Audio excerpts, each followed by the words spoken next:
नमस्कार. पुन्हा एकदा दिवाळीच्या शुभेच्छा, अभिनंदन आणि प्रणाम. नमस्कार. ध्यानात जसं आपण आता म्हटलं, मीराबाईने आठवण करून दिली, छान सर्वोत्कृष्ट जन्म मिळाला आहे.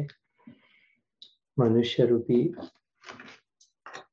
कुठलं तरी पुण्य प्रकट झालंय, ईश्वराची कृपा झाली. पण हेही आठवण करून दिली तिने की ह्या 4 दिवसाचा जन्म मिळाला. आता उरलेला सदुपयोग करा. काय माहिती 4 पैकी 3 दिवस झाले असतील, 1 उरला असेल. पण विशेष वेळही नाही लागत. एकदा मन लागला ईश्वरात, श्रीकृष्णात, भक्ती मार्ग साधला, प्रेम झाला, तर मग खूप बस तेवढंच कार्य करायचं आहे.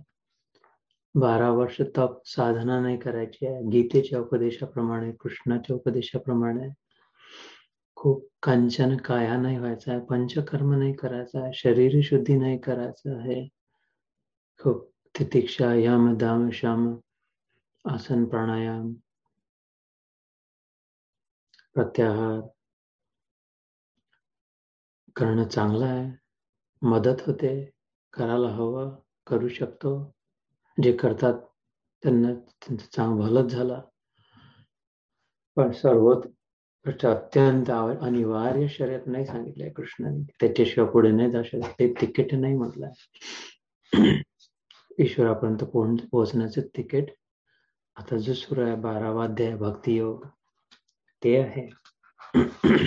त्यापैकी आज 10 पर्यंत श्लोक होऊन जातो. अर्धा 20 श्लोक आहे. सगळ्यात छोटा अध्याय, अर्धा झालेला राहील.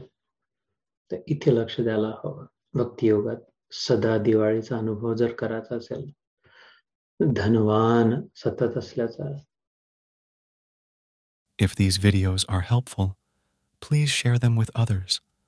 Like and subscribe to help spread the message of Krishna. Jai Shri Krishna.